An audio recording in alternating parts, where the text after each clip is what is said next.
Hello friends, A young girl talk for girls part 5. ഇന്ന് എനിക്ക് വന്നൊരു കമൻറ്റാണ് കേട്ടോ ഇത്. മെന്റൽ ഹെൽത്ത് ഇഷ്യൂസ് ഏറ്റവും കൂടുതൽ കാണപ്പെടുന്നത് സ്ത്രീകളിലാണ്. അതെന്തുകൊണ്ടാണെന്ന് നിങ്ങൾ എപ്പോഴെങ്കിലും ചിന്തിച്ചിട്ടുണ്ടോ? കൂടുതലായിട്ട് റെസ്ട്രിക്ഷൻസ് അനുഭവിക്കുന്നത് സ്ത്രീകളാണ്. ഇങ്ങനെ ചെയ്യരുത്, അങ്ങനെ ചെയ്യരുത്, ഇതാണ്, അങ്ങനെയാണ്, അങ്ങനെ കുറേ കാര്യങ്ങൾ. അവർ ജനിക്കുന്ന സമയം തൊട്ട് അവരുടെ ലൈഫിലെ ഓരോ കാര്യങ്ങളിലും അവരിതിങ്ങനെ കേട്ട് വരുന്നുണ്ട്. അങ്ങനെ കൂടുതലായിട്ട് റെസ്ട്രിക്ഷൻസ് അനുഭവിക്കുന്നു, സെൽഫായിട്ടൊരു ഓട്ടോണമി കിട്ടുന്നില്ല.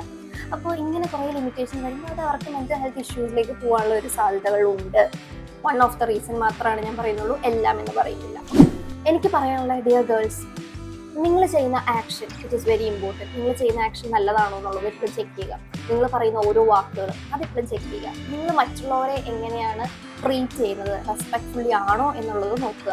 ഇത്രയും കാര്യങ്ങൾ ഒഴിച്ച് നിങ്ങളുടെ ഡ്രസ്സിങ്ങിലെ വെച്ച് നിങ്ങൾ ജഡ്ജ് ചെയ്യപ്പെടുന്നുണ്ടെങ്കിൽ അത് നിങ്ങളുടെ മിസ്റ്റേക്ക് അല്ല. ഓക്കെ, ഇത് നിങ്ങൾ അക്സെപ്റ്റ് ചെയ്യുക, മുന്നോട്ട് പോവുക.